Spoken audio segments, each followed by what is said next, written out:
The Muppets.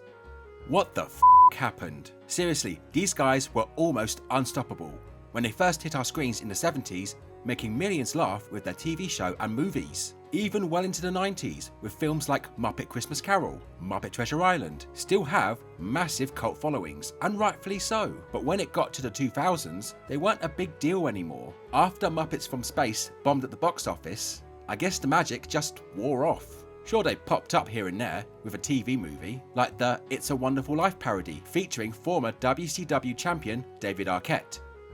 Yeah, we're still not over it, Russo. You stupid, stupid bastard! But does anyone really talk about them? Then they tried to make a comeback in the 2010s with the Muppets and Muppets Most Wanted, which in my opinion were quite good. And it did work for a bit, but after the 2015 show got cancelled, it felt like they fell into irrelevancy again, only being brought out once in a while as a nostalgic novelty act to sell you something.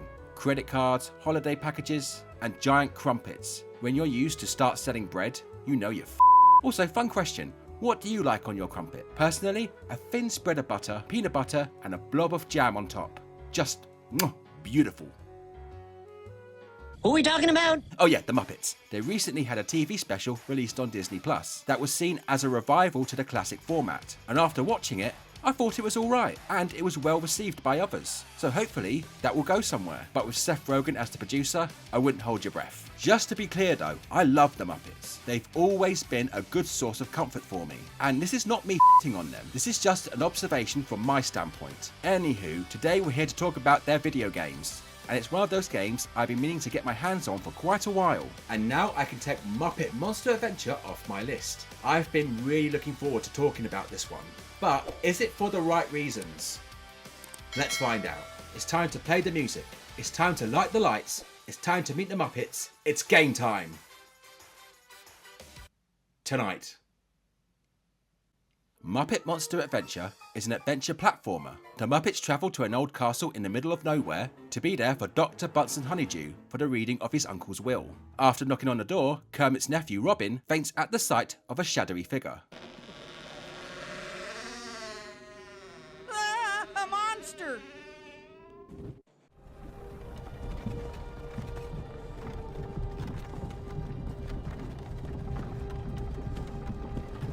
He awakens in the castle's underground lab with Honeydew, Beaker, and Pepe to find that the other Muppets have been turned into monsters by the castle's evil energy, and that same evil energy has spread to the surrounding village, making everything evil. Now equipped with the Power Glove, you take control of Robin to journey through the castle and village to cleanse it of evil and turn all the Muppets back to normal.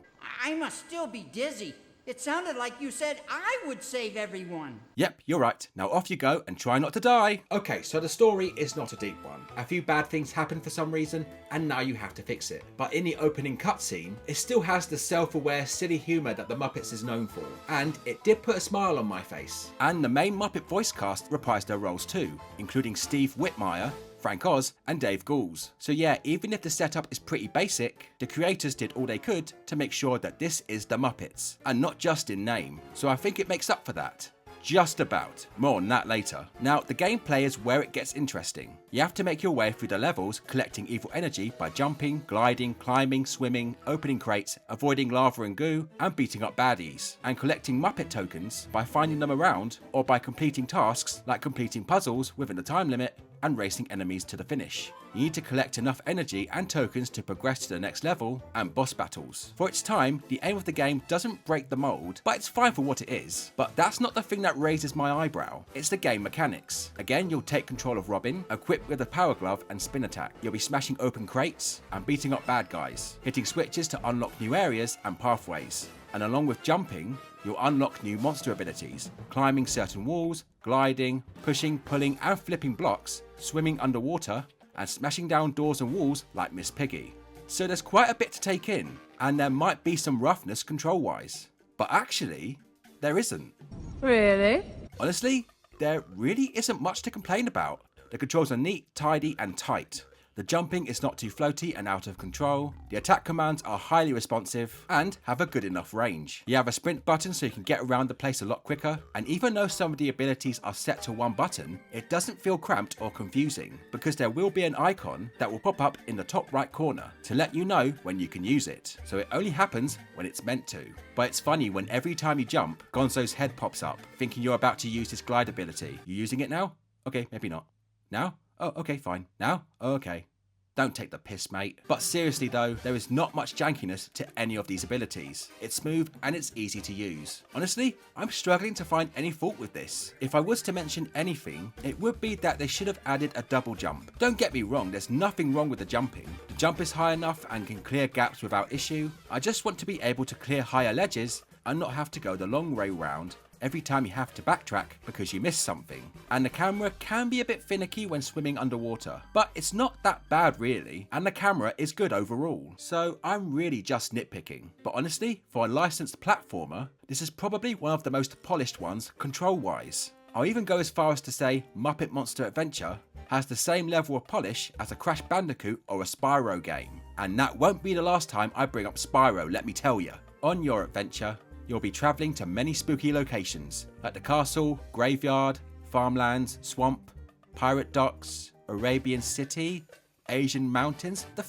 is this? I know we need a variety of locations, but I thought this was supposed to be a spooky adventure. I mean, what's spooky about Arabia?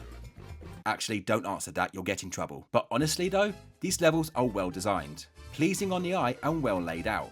And I do like the variety, even if it's a bit odd. They can either be rounded or a single pathway that branches off, and you'll need to hit targets to open doors. Or do it the old-fashioned Muppet way. Get Beaker to do it.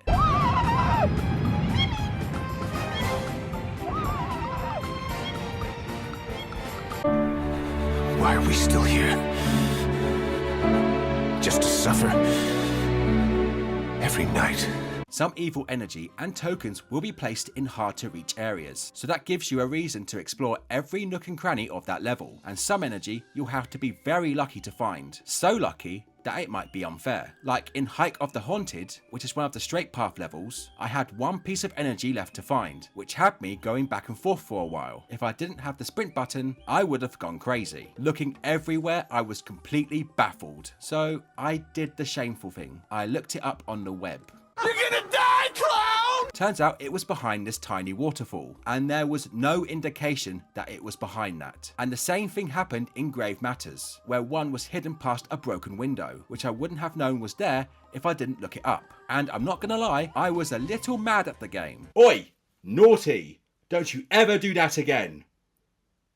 Oh, I can't stay mad at you. Here, have a starburst. But those were really the only two places where the game did that, so it was not that bad. And I was looking to collect everything, so it all depends on how much of a completionist you are. As for tokens, not only are they hidden around the place, but you have to complete tasks. And there's a nice variety here. There are races, puzzles, destroying objects within the time limit, and playing hide and seek with a ghost. And sometimes you'll have to chase Rizzo to get one, the little rat bastard. I'm trying to save our friends, and he's being a nuisance. I'm telling you now, I'm lighting that f***ing rat this Christmas. Hey, that tickles.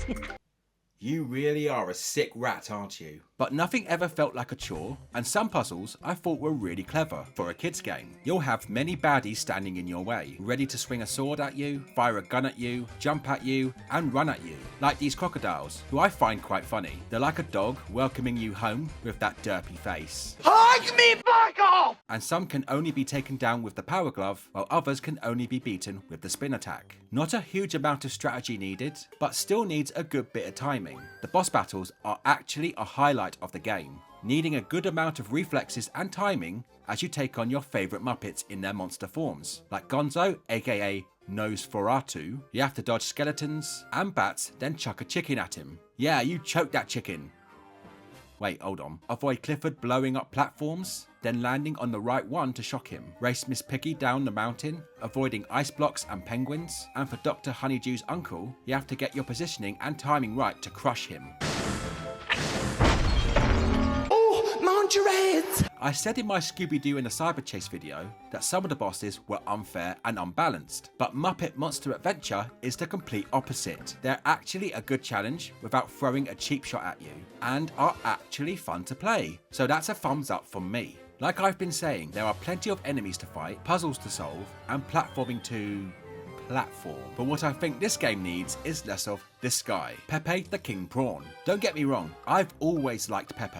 He's more than a worthy addition to the Muppets. You can find him throughout the game telling you how to play the game, about what hazards are ahead, and to trigger token tasks, which I like the idea of for the most part, and he can genuinely make me laugh. But then after a while, he starts to outstay his welcome, showing up to warn me about things I've seen before, and I'm well aware of them. And he constantly says, when I walk by him, and even though I can't see him, I can hear him saying it over and over, driving myself insane. Hola. Hola.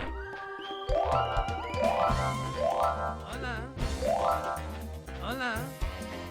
Hola. Where are you? Hola. Everybody ready? Okay. On your mark, get set, go, go, go, go, go! And now you go into a paella. That also got me thinking, where are all the other Muppets? Scooter, Ralph, the Electric Mayhem, Crazy Harry? They could have definitely fit them in here somewhere. Yeah, we had Swedish Chef, but he was just standing in front of a pot. And there was none of the That was my Swedish impression of the Swedish Chef.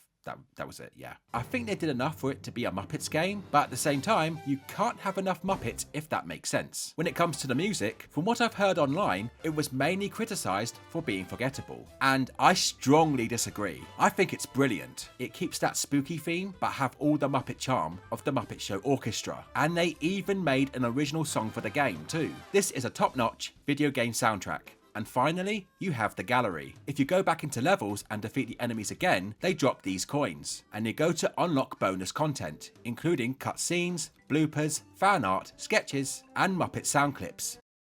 Poof! The f*** did you call me, you squeaky ginger c***? There are 499 coins to collect, and I've found about 200 of them so far, so there's still a lot to unlock. So it might be worth your time. During my time with Muppet Monster Adventure, I'm not gonna lie, this game felt a lot like Spyro. How it looks, the enemies' designs, how it plays. Honestly, this game shouts Spyro the Dragon. But is it a Spyro knockoff? Absolutely not. This is its own game entirely. Highly inspired maybe, but definitely not a rip-off. With that being said, I think Muppet Monster Adventure is a hidden gem on the PS1. I had a blast playing this game. The controls are tight, the levels look amazing, with plenty to do in them. The boss battles are fun, and the soundtrack is proper tunage. I would have liked a bit more Muppet in it, but this is still a Muppets game through and through, and a good Muppets game at that. So if you like platformers and the Muppets, it's a yes from me. The only thing is, this game is not cheap. Honestly, you'd be lucky to find this under 50 quid.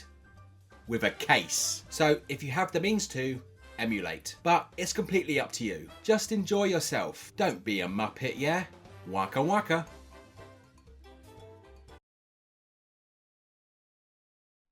And those are my thoughts on Muppet Monster Adventure. But what do you guys think? Have you played the game? Do you have a favourite Muppet video game? Who's your favourite Muppet? Personally, Gonzo's the man. And what's your favourite Muppet movie? Personally, for me, it's Muppet Treasure Island. It's just top tier Muppet brilliance. And Tim Curry makes it god tier. Do you agree with me? Do you disagree with me? Comment down below and let me know, because I would really love to know. And that's about everything for today, my friends, and thank you so much for tuning in, and I hope you enjoyed this video. If you like what you saw, make sure you like, share and subscribe, hit that bell for notifications, hit that hype button. Hopefully it does something like make you a cheese sandwich if you like cheese. Hope you're not lactose intolerant. And follow me on Facebook, X and Instagram. I've been Titch. I'll see you guys in the next one. Take care.